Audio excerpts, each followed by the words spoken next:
네, 5월 15일 수요일 기도로도 없는 그 사랑 매일 묵상 시작하겠습니다. 오늘 시편 40편 세 번째 시간입니다. 오늘 제목은 나는 가난하고 궁핍하오니라는 제목이고 40장 17절에 나오는 표현이죠. 나는 가난하고 궁핍하오나라는 표현이 있습니다. 그러니까 첫 번째 우리가 시편 40편에서 배울 것은 나는 죄인이며 연약하다는 것을 인식하는 것, 그것이 출발입니다. 그 신앙의 출발인데 11절에는 그렇게 얘기하죠. 여호와여 주의 긍휼을 내게서 거두지 마시고 주의 인자와 진리로 나를 항상 보호하소서. 왜냐하면 거두어 가면 안 된다는 그런 말이 있죠. 내가 내 힘으로 살 수 없다는 고백이 있습니다.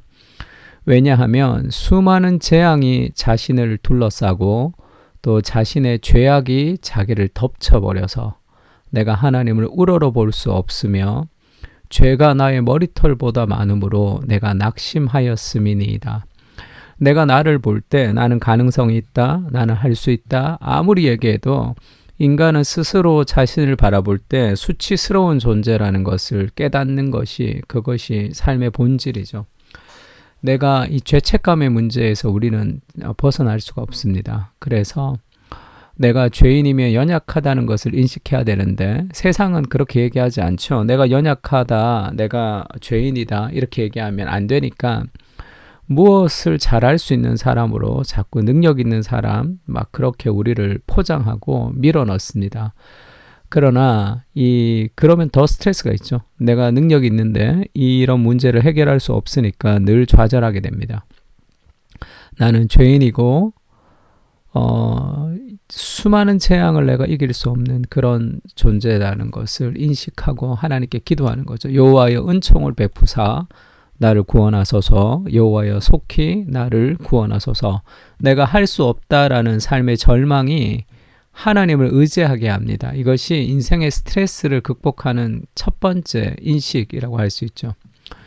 두 번째는 내가 연약하니까 이 악인들의 고통과 이 삶의 스트레스를 내 힘으로 이길 수 없다는 것을 기억하고 또 기도하는 거죠. 직장에서 여러 가지 힘든 관계 문제가 있다든지 그 다음에 가정 안에서 어떤 일이 있다든지 할 때 그것을 내 힘으로 인간의 지혜로 그렇게 해결할 수가 없습니다. 잘 소통하려고 해도 그 소통 자체가 더 꼬여버릴 때도 있어요. 인간의 능력을 넘어서는 일들이 너무 많습니다. 그래서 악인들의 공격도 내가 이길 수 없고 그리고 인생의 고난도 내가 이길 수 없습니다. 나는 죄인이면서 무능하다는 것을 인정해야 되죠. 그때 우리가 기도할 수 있습니다. 내 생명을 찾아 멸하려 하는 자는 다 수치와 낭패를 당하게 하시며 왜 이렇게 얘기하죠? 내 힘으로 그들을 꺾을 수가 없는 거예요. 내 힘으로 그들과 머리를 굴려가지고 싸워서 승리할 수가 없단 말이에요. 그들이 수치와 낭패를 당하는 것이 진리인데 왜 내가 이 악인들에게 당해야 됩니까? 하나님, 내 생명을 찾아 멸하려 하는 자들은 다 수치와 낭패를 당하게 해 주십시오. 이렇게 기도하죠. 나의 해를 기뻐하는 자는 다 물러가 욕을 당하게 하소서. 이 다윗이 당하는 이 해로움을 기뻐하는 자들은 다 욕을 당하게 해주십시오. 이렇게 공의로운 하나님에게 그 판결을 올려드립니다. 나를 향해 하하하하 하며 조소하는 자들이 자기 수치로 말미암아 놀라게 하소서. 나의 실패와 나의 좌절과 나의 무능함과 그를 조롱하고 놀리고 그것을 깔보고 그것을 시기하고 하는 수많은 사람들이 있죠. 그렇게 그들에게 자존심 상하면서 있지 말고 하나님, 나를 조소하는 자들이 자기 수치로 말미암아 놀라게 해주십시오. 내 삶의 스트레스의 문제를 내가 감당할 수 없습니다. 하나님이 승리하게 해주십시오. 내가 악을 상대할 수가 없습니다. 이 구조적인 세상 속에서 이 세상의 방식을 내가 이길 수 없습니다. 그렇게 우리 삶의 스트레스를 하나님께 기도하며 내가 할 수 없다라는 자신의 무능을 함께 고백해야 됩니다. 그러면서 세 번째는 내가 무능하지만 하나님이 유능하심을 나는 죄인이지만 하나님이 전능하심을 우리가 내가 무능하다고 고백하지만 전능하신 하나님께 기도하면서 나의 무능함과 상관없이 하나님이 나와 함께 하심으로 인해서 삶의 스트레스가 작아지는 거예요. 줄어듭니다. 인생에서 하나님보다 더 큰 삶의 문제는 없죠.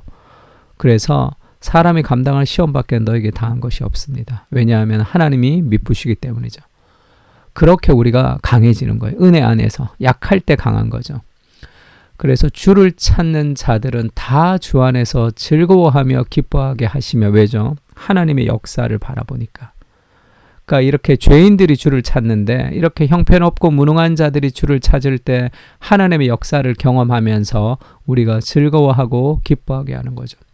주의 구원을 사랑하는 자는 항상 말하기를 여호와는 위대하시다, 이렇게 얘기하죠. God is great, 이렇게 얘기합니다. 왜죠? 이렇게 무능한 나를 통해 일하시는 하나님, 이렇게 무능한데 승리하게 하시는 하나님, 이 얼마나 놀라우냐, 이렇게 고백하는 거예요. 그러니까 주를 찾는 자들에게는 실패가 없다는 거예요. 그리고 자기 자신의 처지를 완전히 인식하면서도 기뻐하는 그런 희한한 정체성을 가지는 거죠. 나는 가난하고 궁핍하오나, 이게 자신의 상태죠. 근데 이 기쁨의 변하지 않는, 이 기쁨을 빼앗기지 않는 승리를 누릴 수 있는 비결이 뭡니까? 주께서 나를 생각하시오니, 하나님은 나를 생각하시는 분이십니다.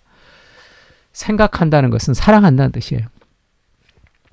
주께서 나를 생각하신다. 주는 나의 도움이시고 나를 건지시는 이시라. 주는 나의 하나님이다. 지체하지 마십시오. 그렇게 기도하는 그런 모습입니다.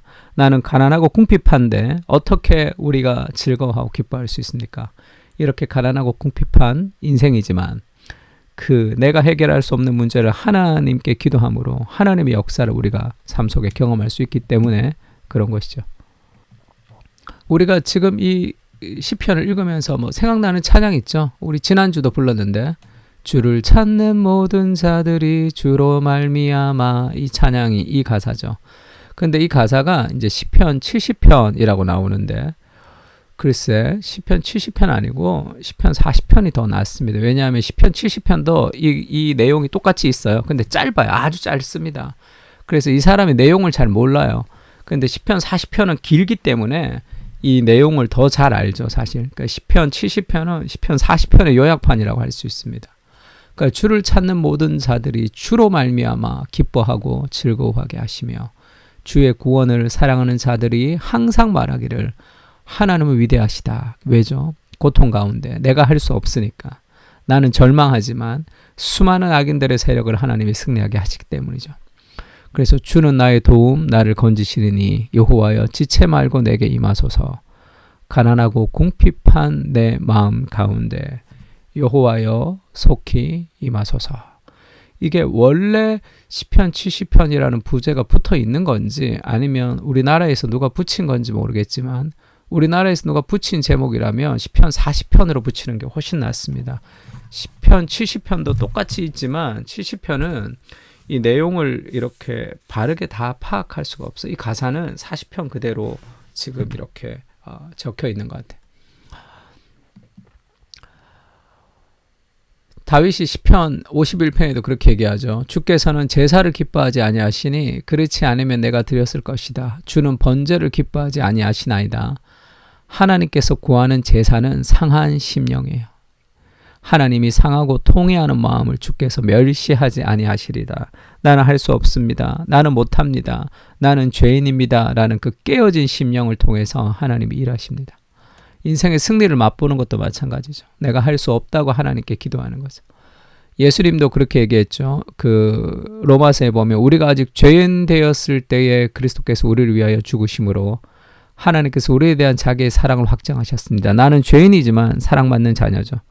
너 더 열심히 해. 그래서 이 정도 돼야지 하나님의 사랑을 받을 수 있어. 선착순 몇 명 열심히 해. 이렇게 세상의 방식으로 하나님 우리를 몰아가지 않고 내가 죄인 된 그 모습 그대로 하나님께서 여전히 오늘도 사랑하시는 그 복음의 은혜를 알 때 죄인 된 모습 그대로 우리가 하나님께 나아갈 수 있는 거죠. 나는 의인을 찾으러 오지 않고 죄인을 찾으러 왔다. 예수님이 그렇게도 마태복음에 말씀하셨습니다. 죄인을 찾으러 오셔서 죄인인 모습 그대로 우리를 회복시키시는 그 하나님의 은혜가 있죠. 우리의 모습 그대로 깨어지고 상처받고 스트레스를 해결할 수 없는 내 모습 그대로 주님께 나아갈 때 하나님의 역사를 통해서 우리 삶의 수많은 직장과 가정의 스트레스를 해결할 수 있는 거죠. 죄인의 모습을 그대로 나아가기를 기뻐하시는 하나님, 주님의 긍휼로 오늘도 우리가 주님 앞에 당당하게 나아갈 수 있습니다. 주님 앞에 설 수도 없는 죄인을 품어주시는 예수 그리스도의 그 사랑 때문에 우리는 하나님의 품 안에서 오늘도 안식을 누릴 수 있습니다. 수많은 삶의 스트레스를 하나님 안에서 해결하며 죄인이지만 사랑받는 기쁨의 자녀로 살아가게 하여 주시옵소서. 아멘. 우리 다 같이 시편 40편 함께 기도하겠습니다.